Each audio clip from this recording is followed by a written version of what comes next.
Welcome to another episode of Average Joe's 3D. My name's Fergie, and I am your host. And yay, we got it done. Look at this. The Prusa I3 is finished. That's great. 3.5 days, alignments, measurements.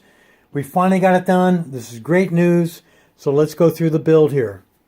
The frame is pretty solid. This I didn't think it would be, because all it is threaded rods and nuts. But this bed is not going anywhere. There's no wiggle room. It's not going to become out of square. This moves really smoothly across this. I put the belts in very easily.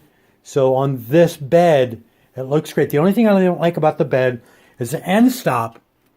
The end stop is literally just screwed on here with one screw and then tilted so the bed rams into it every time you want it to stop. And yes, that is the way it's designed, and that is the way it is in the instructions. So I didn't quite like that at all. The other thing I didn't like was the glass on the bed is too big. So it gets in the way of the screws. So I had to screw it in a little bit different than I normally would. It's on top of the glass because the glass, the cutouts, the diagonal cutouts, aren't big enough to allow these screws to be in place, or any screws in place. So the glass was actually cut wrong. Power supply on this side is really solid. Only has a couple wires coming out. So it's really mounted well to the frame. That looks great. The other great thing is having double posts for your Z. You do have to measure them when they're going up and down. You can adjust them very easily because they're not connected. So you can twist the rod left or right, clockwise or counterclockwise. And that should be able to adjust if it gets it a little bit out of alignment. That's great. The hot end and the extruder, one solid piece, really good, really firm. This is not coming apart. I really like this design. But once again, the end stop is another piece of plastic that's tilted, and it waits for the side of the motor to ram into it to tell it to stop. I'm not sure how long it's going to last, how long before that's pushed over that way, and I have to realign it because it's only held on here by one screw. Now as we get over to this end, which is where the circuit board is, this is where we run into a rat's nest of wires. I'll have to clean it up, but I do want to get a couple prints in before I do to make sure I have the wires in correctly. But as you can see, wow, that is a lot of wires, my friend.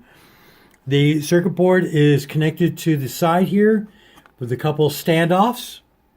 I think there's only 2 screws holding this board in place. So it took a bit to put that together. All right, so, but I'll tell you what, the instructions step by step was really easy where each wire goes with lots of pictures. So putting it together was easy. Looking at it, man, it is hard on my eyes because that's a lot of wires going nowhere. So I get it all together. I'm ready to print. I turn it on. I look at the LCD and I see this. I thought maybe I'd misconnected some wires, but it turns out there's no programming on the chip. I'm going to have to download the program to a laptop and then hook a USB cable to the circuit board on this side and upload it to the memory chip here. So that's an unexpected step. Now, because it runs on USB and not like a memory card, that means you can't set it and forget it. You can't download the G code to a memory card and then put it in here and have it run by itself. You have to have a computer hooked up to this all the time with a USB cable in order to print. And to me, that's like the final straw on this guy. I mean, I will do a couple prints, but I don't want my laptop plugged into this printer 24/7. It's already a big footprint, and to have a laptop next to it, that's just not going to work in the limited amount of space that I have available in my shop. So this is a Prusa i3 update. We finally got it installed.